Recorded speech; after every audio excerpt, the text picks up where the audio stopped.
Hello दोस्तों, स्वागत है आपका मार्केटिंग और यूट्यूब चैनल पे। मेरा नाम है अभिषेक। दोस्तों, आज के वीडियो का टॉपिक है should we choose offensive marketing और डिफेंसिव मार्केटिंग। तो दोस्तों, इस वीडियो में हम समझेंगे कि क्या हमें ऑफेंसिव मार्केटिंग करनी चाहिए या फिर हमें डिफेंसिव मार्केटिंग करनी चाहिए, दोनों क्या होते हैं, क्या डिफरेंस होता है, कौन कौन से इसके एग्जाम्पल्स हैं हमारे मार्केट में।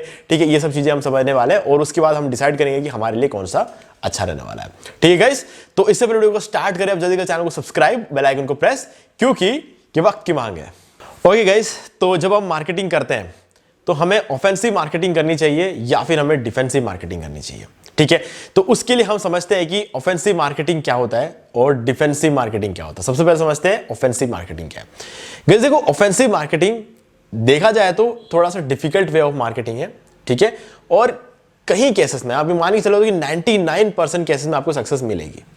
ठीक है, 1-8% तो हमें थोड़ा छोड़ना ही पड़ता है, क्योंकि कुछ भी हो सकता है, क्योंकि हम फेल भी हो सकते हैं, क्योंकि इसका एक कुछ चीज होती है ऑफेंसिव मार्केटिंग जिसका हमें ध्यान रखना होता है। ठीक है, सब कुछ एग्जैक्ट टाइमिंग पे होना चाहिए, सब कुछ जल्दी होना चाहिए। अगर इस चीज में आप चूक गए तो वो जो 1% मैंने कहा था ना कि फेल हो सकते हैं, वो हो सकता है। अब ऑफेंसिव मार्केटिंग एग्जैक्टली है क्या, देखो इसको समझने के लिए हमें एक एग्जांपल लेके चलना पड़ेगा। ठीक है, एग्जांपल ये मान के चलो, जियो कंपनी जब आई तो रातों रात उन्होंने सब कुछ फ्री कर दिया, मतलब कहीं कोई कंपटीशन छोड़ा ही नहीं, पूरा मार्केट में सब कुछ फ्री कर दिया। अब जियो ने ये कैसे किया? गाइस देखो, जियो को ये तो पता था कि मार्केटिंग में दिक्कत कहां आ रही थी, मतलब पूरे मार्केट में दिक्कत कहां आ रही थी, ये तो जियो को अच्छी तरीके से पता था, क्योंकि हम लोग जो इंटरनेट के लिए पे करते थे उस टाइम पे, या फिर हम कॉलिंग के लिए जो पे करते थे, एसएमएस के लिए जो पे करते थे, बहुत ज्यादा हुआ करता था। अगर हम को ठीक ठाक हमें अगर इंटरनेट की स्पीड चाहिए होती तो हमें एयरटेल लेना पड़ता था, और एयरटेल के लिए आपको पता है 2 GB नेट के लिए हमें 270 रुपए या 370 रुपए कुछ पे करना पड़ता था, सिर्फ और सिर्फ 2 GB 2G इंटरनेट के लिए, वो भी। और 3G चाहिए तो फिर तो पूरा खाता खाली करना पड़ेगा। ठीक है, ऐसा माहौल था उस टाइम पे जब हम एयरटेल यूज करते थे। फिर उसके बाद क्या हुआ, एकदम से जियो आया, 4G इंटरनेट लेकर आया और फ्री कर दिया उसने, सब कुछ फ्री कर दिया। मतलब यूं था कि खत्म कर दिया था, कॉम्पिटिटर्स को पूरी तरीके से खत्म कर दिया, मार्केट में किसी की कोई वैल्यू नहीं रहने दी। अब ये चीज सबको पता थी कि हमेशा तो नहीं चल सकती। देखो, सब जनों ने उम्मीद रखा था कि जियो हमेशा के लिए इंटरनेट फ्री कर देगा, कॉलिंग फ्री कर देगा, एसएमएस फ्री। हमेशा कोई भी चीज फ्री में नहीं चलती, क्योंकि उन लोगों ने बैंडविड्थ खरीदा है, एक स्पेक्ट्रम खरीदा, 4G स्पेक्ट्रम, जो करोड़ों में खरीदा जाता है। ठीक है, वो अब जब वो लोग खरीद लेते हैं ना तो उनके लिए सब कुछ फ्री हो जाता है। ठीक, उसके बाद वो किसी को भी फ्री में बांटे, चाहे कुछ भी करे, उनके कोई एडिशनल पैसा नहीं लगने वाला उसमें। लेकिन उन्होंने उस चीज को एग्जैक्टली मार्केट में उस चीज को यूज किया कि कोई एडिशनल पैसा तो लग नहीं रहा कि अगर हम इंडिया के सभी लोगों को फ्री में नेट दे देंगे तो हमें कोई एक्स्ट्रा पैसा लगेगा, कुछ नहीं। जो चीज हमारे पास फ्री में पड़ी हुई हमने बांट दी फ्री में। तो लेकिन इस चक्कर में क्या हुआ, एयरटेल और बहुत सारी जो छोटी छोटी कंपनियां थी, एयरटेल तो चलो ठीक है सर्वाइव कर रही, लेकिन बहुत सारी छोटी छोटी कंपनियां तो खत्म ही हो गई। आज की डेट में अगर हम देखें तो वीआई और एयरटेल के अलावा कुछ है ही नहीं, बचा ही नहीं है पुरानी कंपनीज में। तो खाली जियो है, एयरटेल है और वीआई है, और वीआई भी बहुत मुश्किल से बच पाया। वोडाफोन आइडिया दोनों जुड़ गए और उन्होंने मर्ज कर लिया और फाइनली सर्वाइव कर पा रहे हैं। ऐसा नहीं है कि मर्ज होने के बाद भी जियो को टक्कर दे पाए, नहीं, वो खाली सर्वाइव कर पा रहे हैं। ठीक है, तो ये सब हुआ कैसे, इतना महंगा इंटरनेट दे रहे थे एयरटेल वाले और बाकी सारी कंपनी, तो उस चक्कर में ये समझ गए कि ये वीकनेस है इंडिया में। उस वीकनेस को उन्होंने टाइम पे हिट कर दिया, और ऐसा हिट किया ना कि ऐसा नहीं कि प्राइस कम करके हिट किया, उन्होंने फ्री बना के हिट कर दिया। और अब क्या, 3-4 महीने बाद क्या हुआ, प्राइस लगने लग गया, मतलब फ्री में नहीं रहा, फिर हमें पे करना पड़ा। ठीक है, प्राइम मेंबरशिप लेना पड़ा हमको। ठीक है, प्राइम मेंबरशिप के बाद आपको अलग अलग रिचार्जेस करने पड़ते हैं, जिसके अंदर आपको 1 GB नेट हर रोज का मिलता है, 1.5 GB का मिलता है, 2 GB मिलता है, 3 GB मिलता है, ईयरली प्लान्स निकाल दिए। और आज के डेट में रियलिटी ये है कि अगर आपको 3 महीने, हालांकि 3 महीने का यहां पर एग्जैक्ट मतलब 3 महीने नहीं है, 84 दिन होते हैं ना, क्योंकि टेलीकॉम इंडस्ट्री ने साल का 1 महीना बढ़ा दिया, हर महीने में से 2-2 दिन निकाल के साल में एक एक्स्ट्रा महीना क्रिएट कर दिया उन लोगों ने।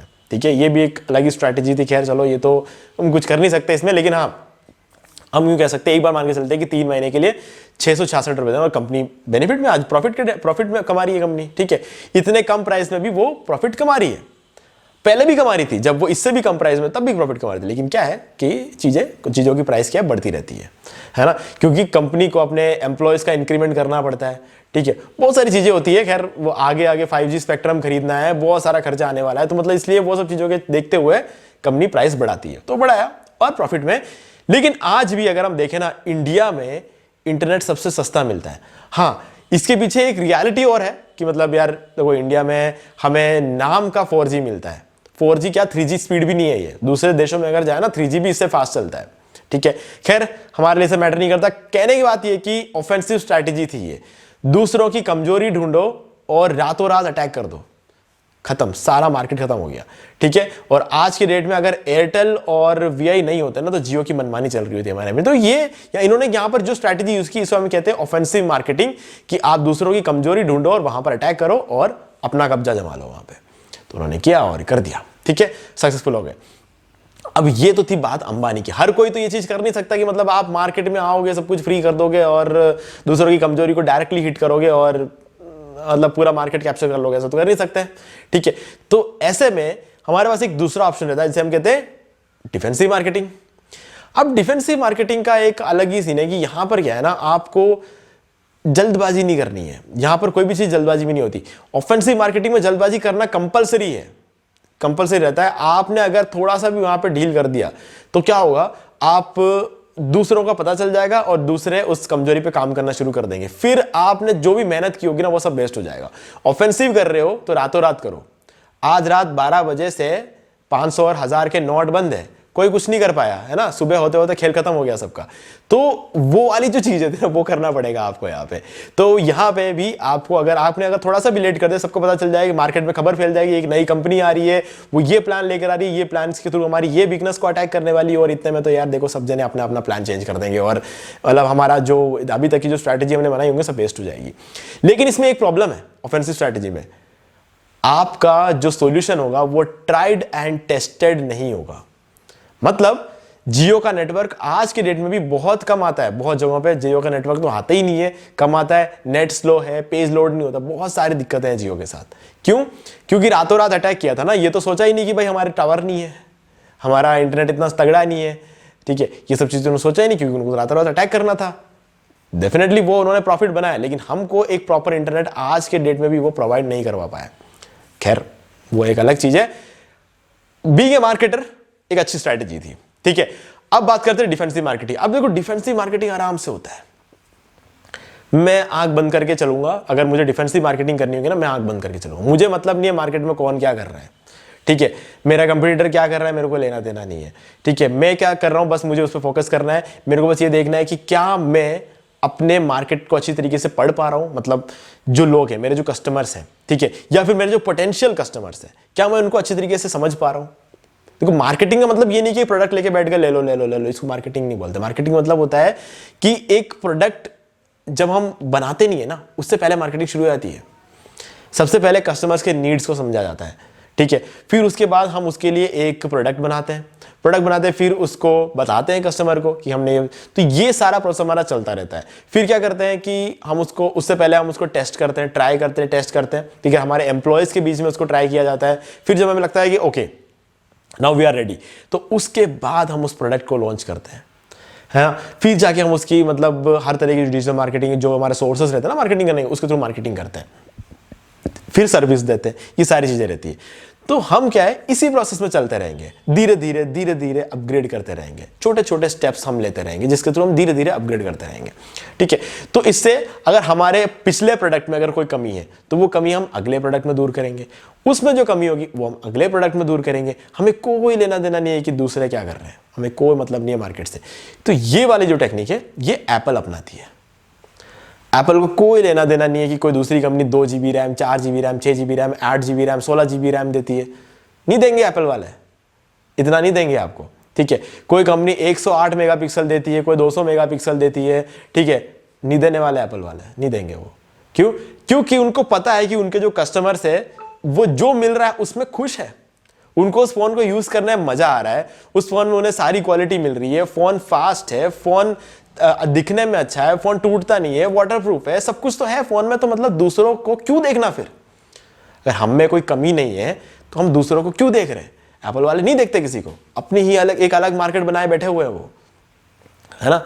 टोटली अलग सॉफ्टवेयर है उनका, टोटल अलग ऑपरेटिंग सिस्टम है, सारा सीन सब कुछ अलग है। आज तक उन तक कोई पहुंच नहीं पाया। क्यों? क्योंकि उन्होंने किसी और की तरफ मुड़ के नहीं देखा, उन्होंने अपनी टेक्नोलॉजी पर भरोसा रखा और उसको अपग्रेड करते रहे। ऐसा नहीं कि नोकिया ने भी यही किया था, नोकिया ने एंड्रॉयड को मना किया था कि हम तो एंड्रॉयड को नहीं आने देंगे, हमारे फोन में सिम्बियन ही चलेगा, लेकिन सिम्बियन को वो प्रॉपरली आगे अपग्रेड नहीं कर पाए। ठीक है, सिम्बियन जहां था वहीं रह गया, लेकिन एप्पल का जो सीन है ना, जो OS है, वो अपग्रेड करते रहे और आज भी वो टाइम टू टाइम अपग्रेड कर रहे हैं और मार्केट लीडर्स है। ठीक है, लेकिन वो डिफेंसिव स्ट्रैटेजी के साथ चल रहे हैं, वो ऑफेंसिव स्ट्रैटेजी नहीं अपना रहे हैं यहाँ पे। ठीक है, तो दोनों ही अपनी जगह पर बहुत ही सही है। अब आपको ये देखना है कि क्या आप ऑफेंसिव मार्केटिंग कर सकते हो। ऑफेंसिव मार्केटिंग करने के लिए बहुत सारा पैसा चाहिए। आप मार्केट में एंटर करोगे, ठीक है, एक चैंपियन की तरह, आप एक बिगिनर की तरह नहीं आओगे, आप एक चैंपियन की तरह आओगे, सबको खत्म कर दोगे रातों रात। ठीक है, आप पूरी तरीके से प्रिपेयर्ड होगा, आपका प्रोडक्ट प्रिपेयर्ड होगा, आपका वे ऑफ मार्केटिंग प्रिपेयर्ड होगा, आपका सारा चीज एकदम पहले से प्लान्ड होगा और एक ही दिन में आप अटैक करोगे, किसी को सोचने का टाइम तक नहीं दोगे आप। ये आपको करना पड़ेगा अगर आप ऑफेंसिव करो। डिफेंसिव में तो चलते रहो आराम से टुक टुक करके, तो इस तरीके से चीजें चलती रहेगी। ठीक है, तो उम्मीद है कि आपको समझ में आ गया होगा कि कौन सी स्ट्रैटेजी आपके लिए सही होगी। आप डिसाइड करो, बैठो, सोचो इसको किस तरीके से आप अपने बिजनेस में अप्लाई कर सकते हो।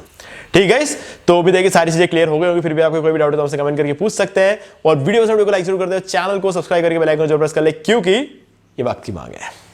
तो दोस्तों मैं उम्मीद करता हूं कि आपको ये वाला वीडियो अच्छा लगा होगा। अब यहां पर 2 और वीडियोस है जो कि आपको जरूर देखने चाहिए, क्योंकि इन वीडियोस को देखने के बाद आप आगे आने वाले वीडियोस को प्रॉपर्ली समझ पाएंगे। ठीक है, और आपको ये वाला वीडियो अच्छा लगा तो वीडियो को लाइक जरूर कर दो, चैनल को सब्सक्राइब करके बेल आइकन जरूर प्रेस कर ले, क्योंकि इसी से हमारे आगे आने वाले वीडियोस के भी नोटिफिकेशन आपको मिलते रहेंगे। तो दोस्तों आज वीडियो में सिर्फ इतना ही। देखने के लिए आपका बहुत बहुत धन्यवाद।